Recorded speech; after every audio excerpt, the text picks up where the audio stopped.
दोस्तों, वेस्टइंडीज के खिलाफ पहले टेस्ट मैच में ही टीम इंडिया के खिलाड़ियों का आया जबरदस्त तूफान, जहां एक तरफ जसप्रीत बुमराह और सिराज के साथ साथ कुलदीप यादव ने खतरनाक गेंदबाजी करते हुए वेस्टइंडीज के बल्लेबाजी लाइनअप को कर दिया ध्वस्त। तो वही जब भारतीय टीम बल्लेबाजी करने के लिए उतरी तो यशस्वी जायसवाल और केएल राहुल ने चौकों की बौछार करते हुए वेस्टइंडीज के बल्लेबाजों को खून के आंसू रोने के लिए मजबूर कर दिया।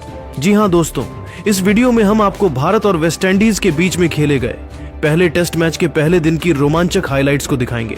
अगर आपको भी यह महामुकाबला पसंद आया हो तो हमारे इस वीडियो को दिल से एक लाइक जरूर कर दीजिए।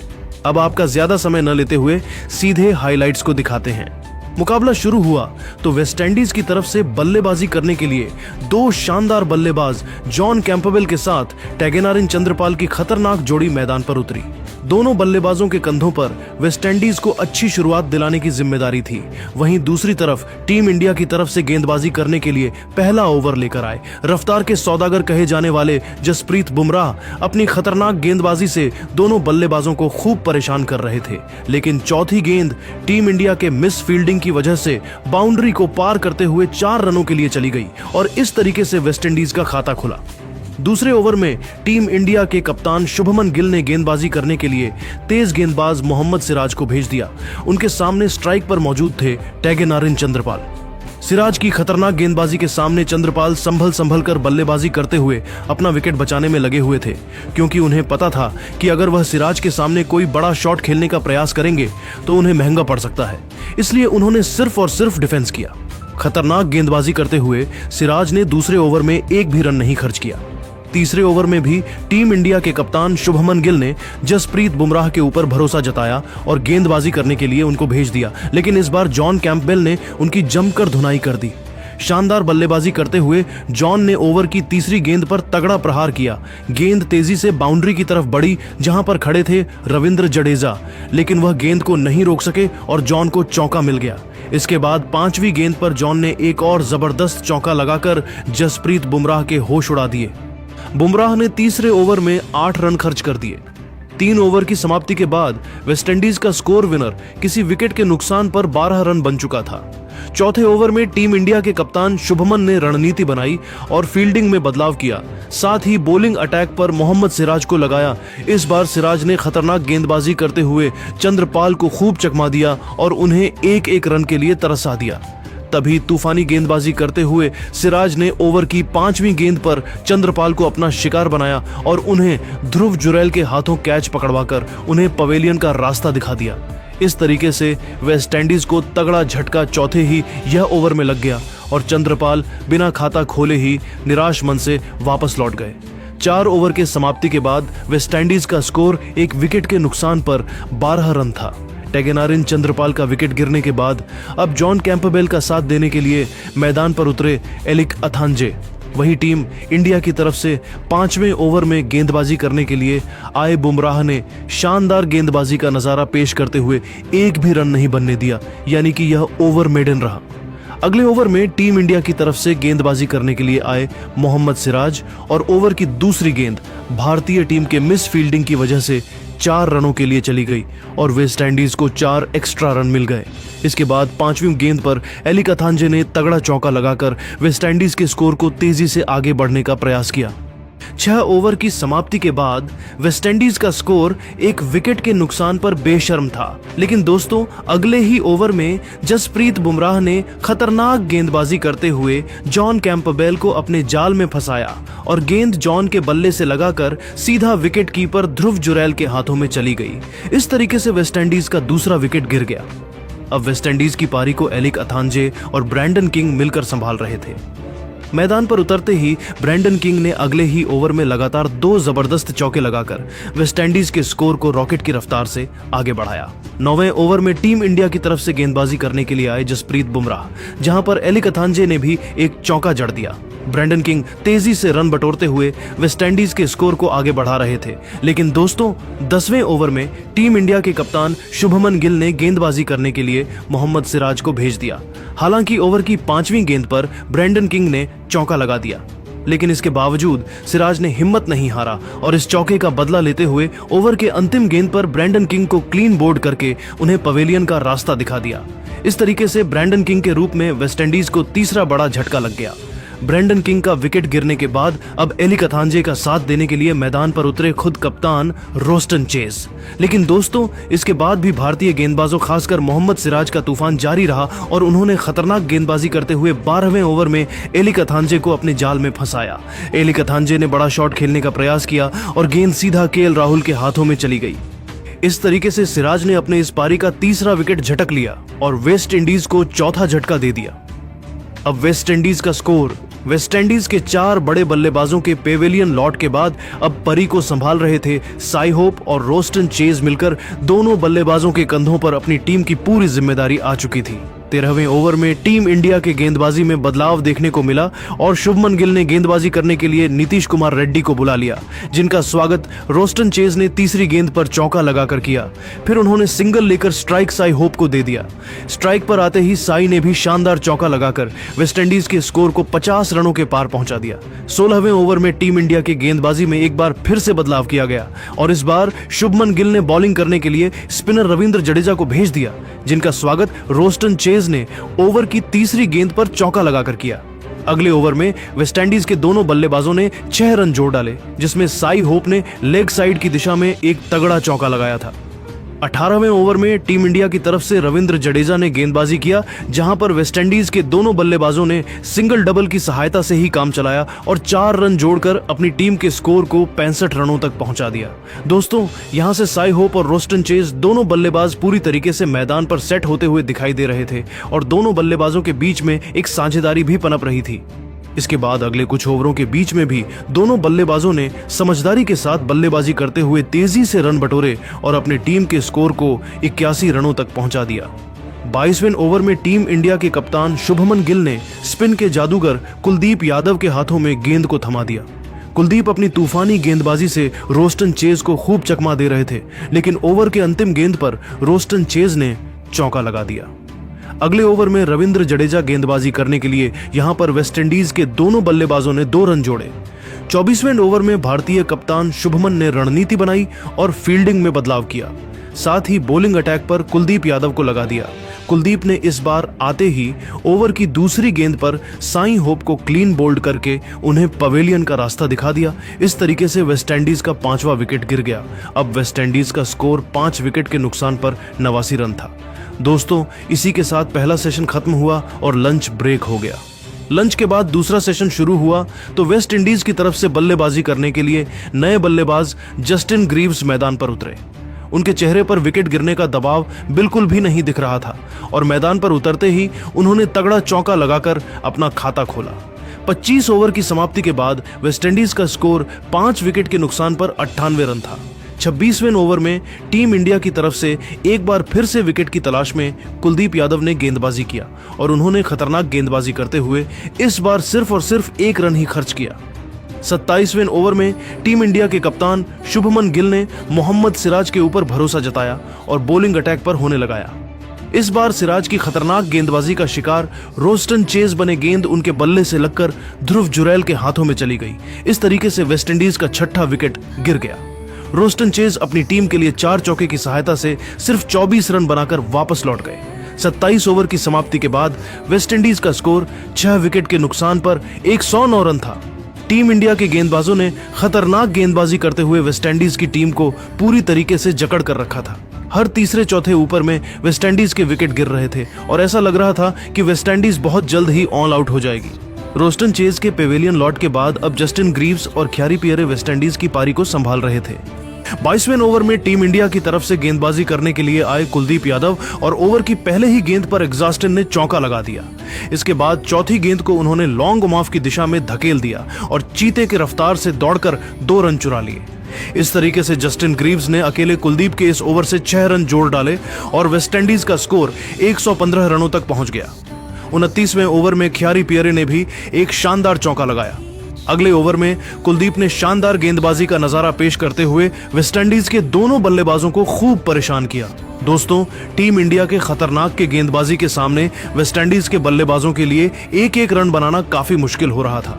जहां एक तरफ से जसप्रीत बुमराह और सिराज की तेज गेंदबाजी वेस्ट इंडीज के बल्लेबाजों को परेशान कर रही थी, तो वहीं दूसरी तरफ कुलदीप यादव अपने स्पिन से कहर बरपा रहे थे। दोस्तों, मुकाबला आगे बढ़ता गया और इसके बाद अगले कुछ ओवर में वेस्ट इंडीज के दोनों बल्लेबाजों ख्यारी पियरे और जस्टिन ग्रीव्स ने कुछ बाउंड्रीज भी लगाए।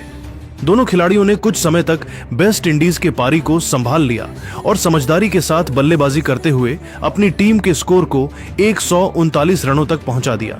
लेकिन दोस्तों, 38वें ओवर में टीम इंडिया के कप्तान शुभमन गिल ने गेंदबाजी करने के लिए स्पिनर वाशिंगटन सुंदर को बुला लिया, जिनका स्वागत जस्टिन ने ओवर की पहली ही गेंद पर चौका मारकर किया। इसके बाद दूसरी गेंद पर सिंगल लेकर स्ट्राइक ख्यारी पियरे को दे दिया। लेकिन दोस्तों, ख्यारी पियरे 5वीं गेंद पर वाशिंगटन सुंदर का शिकार हो गए और सुंदर ने उन्हें एलबीडब्ल्यू करके पवेलियन का रास्ता दिखा दिया। इस तरीके से वेस्टइंडीज का 7वां विकेट गिर गया। अब यहां से वेस्टइंडीज की टीम इस मुकाबले में पूरी तरीके से फंसती हुई दिखाई दे रही थी और ऐसा लग रहा था कि टी ब्रेक से पहले ही वेस्टइंडीज की पारी समाप्त हो जाएगी। दोस्तों, इससे पहले कि वेस्टइंडीज की पारी संभाल पाती, तभी 39वें ओवर में जसप्रीत बुमराह ने आतंक का दूसरा नाम बनते हुए जस्टिन ग्रीव्स के स्टंप उखाड़ दिए। इस तरीके से जस्टिन क्लीन बोल्ड होकर बेहद निराश मन से वापस लौट गए और वह अपनी टीम के लिए 32 रन बनाकर वापस लौट गए। 39 ओवर की समाप्ति के बाद वेस्टइंडीज का स्कोर 8 विकेट के नुकसान पर 150 रन था। अब वेस्टइंडीज की तरफ से बल्लेबाजी करने के लिए मैदान पर जोमेल वॉरिकन और जोहान लेन खड़े हुए थे। लेकिन दोस्तों, बुमराह की खतरनाक गेंदबाजी के सामने यह जोड़ी भी मैदान पर नहीं टिक सकी और 41वें ओवर में बुमराह ने जोहान लेन को क्लीन बोल्ड करके उन्हें भी पवेलियन का रास्ता दिखा दिया। इस तरीके से वेस्टइंडीज को 9वां झटका लग गया। अब वेस्टइंडीज की पारी समाप्त होने से सिर्फ 1 विकेट दूर थी और अंतिम उम्मीद बनकर जोमेल वॉरिकन और जेडन सील्स मैदान पर उतरे। 41 ओवर की समाप्ति के बाद वेस्टइंडीज का स्कोर 9 विकेट के नुकसान पर 155 रन था। दोस्तों, भारत के गेंदबाजी की बात करें तो अब तक बुमराह ने खतरनाक गेंदबाजी करते हुए 3 विकेट ले लिया था, जबकि मोहम्मद सिराज ने तूफान ने गेंदबाजी करते हुए 4 विकेट झटके थे और उनके पास 5 विकेट पूरा करने का मौका था। दोस्तों, टीम इंडिया के कप्तान शुभमन गिल ने अगले 2-3 ओवर तक बॉलिंग अटैक पर लगातार मोहम्मद सिराज और जसप्रीत बुमराह को लगाया, लेकिन दोनों गेंदबाज विकेट नहीं निकल सके। इसीलिए 45वें ओवर में उन्होंने गेंदबाजी करने के लिए कुलदीप यादव को बुला लिया और कुलदीप ने आते ही ओवर की पहली ही गेंद पर जोमेल वॉरिकन को ध्रुव जुरैल के हाथों कैच पकड़वाकर उन्हें पवेलियन का रास्ता दिखा दिया। इस तरीके से वेस्टइंडीज की टीम अपनी पहली पारी में 162 रन बनाकर ऑल आउट हो गई। टीम इंडिया की तरफ से गेंदबाजी करते हुए सबसे ज्यादा 4 विकेट मोहम्मद सिराज ने झटके, जबकि बुमराह ने 3 विकेट अपने नाम किया। तो वहीं कुलदीप यादव ने 2 बड़े बल्लेबाजों को अपना शिकार बनाया और वाशिंगटन सुंदर को भी 1 विकेट मिला। वेस्टइंडीज की बल्लेबाजी की बात करें तो सबसे ज्यादा 32 रन जस्टिन ग्रीव्स ने बनाए, वही साई होप ने 26 रनों की पारी खेली, जबकि रोस्टन चेज ने 24 रनों का योगदान दिया। वेस्टइंडीज की पारी समाप्त होने के बाद अब भारतीय टीम बल्लेबाजी करने के लिए उतरी तो टीम की तरफ से हर बार की तरह यशस्वी जायसवाल और केएल राहुल की खतरनाक जोड़ी मैदान पर उतरी। दोनों बल्लेबाजों के कंधों पर भारतीय टीम को अच्छी शुरुआत दिलाने की जिम्मेदारी थी। वहीं दूसरी तरफ वेस्टइंडीज की तरफ से गेंदबाजी करने के लिए पहला ओवर लेकर आए जेडन सील्स शानदार गेंदबाजी करते हुए यशस्वी जायसवाल को खूब परेशान कर रहे थे और पहले ओवर में उन्होंने 1 भी रन नहीं खर्च किया। दूसरी ओवर की दूसरी गेंद को केएल राहुल ने लेग साइड के दिशा में धकेल दिया और सिंगल लेकर टीम इंडिया का खाता खोला। तीसरे ओवर में भी वेस्टइंडीज के कप्तान रोस्टन चेज ने जेडन सील्स के ऊपर भरोसा जताया और गेंदबाजी करने के लिए उन्हें भेज दिया, लेकिन इस बार के एल राहुल ने ओवर की तीसरी गेंद पर तगड़ा चौका लगा दिया, जो कि भारतीय टीम के इस पारी का पहला बाउंड्री था। यशस्वी जायसवाल और केएल राहुल ने मिलकर पहले 7 ओवर में सिर्फ 18 रन जोड़े। 8वें ओवर में वेस्टइंडीज के कप्तान ने गेंदबाजी करने के लिए जोहान लेन को भेज दिया। जोहान ने शानदार गेंदबाजी करते हुए यहां पर यशस्वी जायसवाल और केएल राहुल को खूब चकमा दिया और उन्हें 1-1 रन के लिए तरसा दिया। अगले ओवर में वेस्टइंडीज की तरफ से गेंदबाजी करने के लिए आए जस्टिन ग्रीव्स और उन्होंने अपने इस ओवर में 1 भी रन नहीं खर्च किया, यानी कि यह ओवर मेडन रहा। 12 ओवर की समाप्ति के बाद टीम इंडिया का स्कोर बिना किसी विकेट के नुकसान पर 23 रन बन चुका था। लेकिन दोस्तों, तभी मैदान पर बारिश शुरू हो गई और थोड़ी देर तक मुकाबला रुक गया। लेकिन बारिश ज्यादा देर तक नहीं चला और जैसे ही बारिश रुका तुरंत ही मुकाबला फिर से शुरू हो गया। बारिश के बाद यशस्वी जायसवाल ने अपने बल्लेबाजी करने का अंदाज बदला और मैदान पर कदम रखते ही खतरनाक चौका लगाकर टीम इंडिया के स्कोर को 28 रनों तक पहुंचा दिया। 15वें ओवर में वेस्टइंडीज के कप्तान रोस्टन चेज ने रणनीति बनाई और फील्डिंग में बदलाव किया। साथ ही विकेट की तलाश में गेंदबाजी करने के लिए जस्टिन ग्रीव्स को भेज दिया, लेकिन इस बार यशस्वी जायसवाल ने उनकी धज्जियां उड़ाकर रख दिया।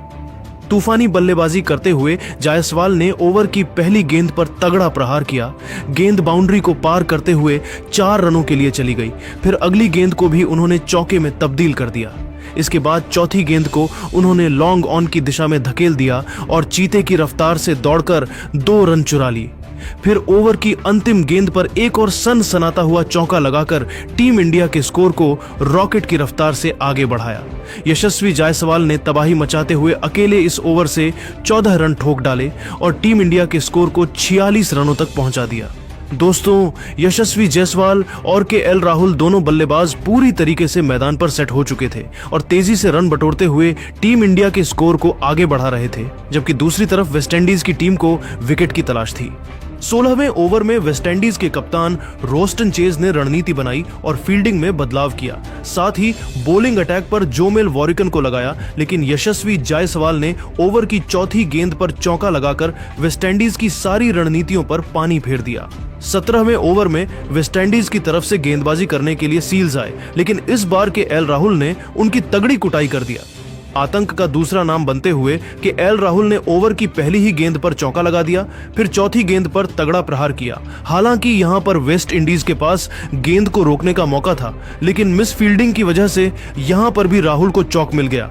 इस तरीके से राहुल ने अकेले सील्स के इस ओवर से 8 रन जोड़ ली।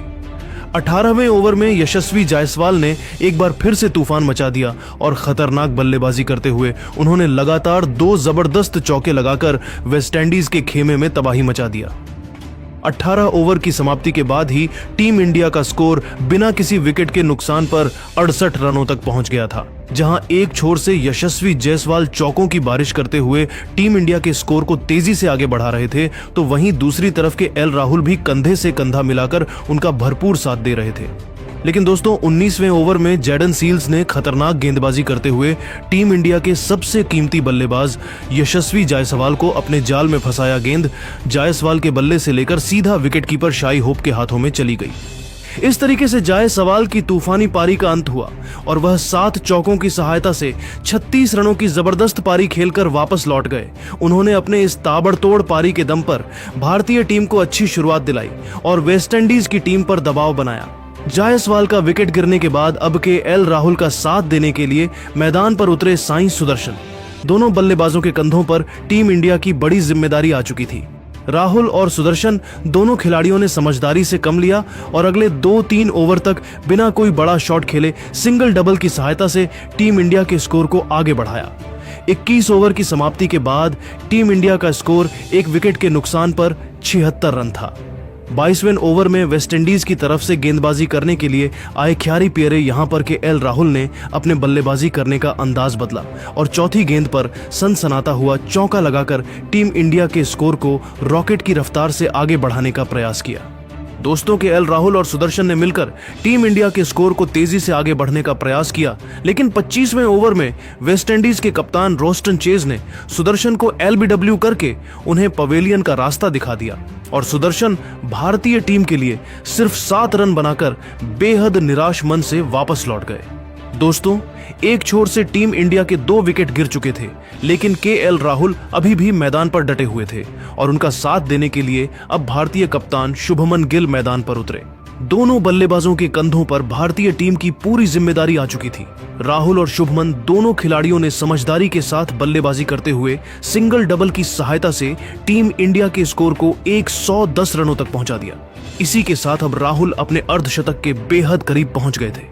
33वें ओवर में वेस्टइंडीज की तरफ से गेंदबाजी करने के लिए विकेट की तलाश में एक बार फिर से कप्तान रोस्टन चेज आए और इस बार राहुल उन्हें ओवर की 5वीं गेंद पर सिंगल लेकर अपने टेस्ट करियर का 20वां अर्धशतक ठोक दिया।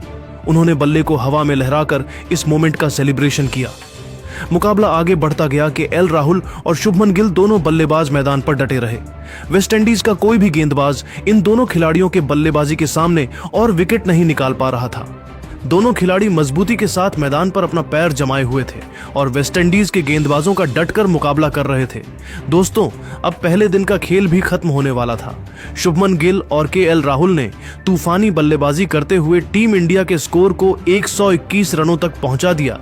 इसी के साथ पहले दिन का खेल खत्म हुआ और दिन के समाप्त होने तक के एल राहुल 53 रन बनाकर मैदान पर डटे हुए थे, जबकि शुभमन भी 18 रनों की पारी खेलकर उनका साथ दे रहे थे।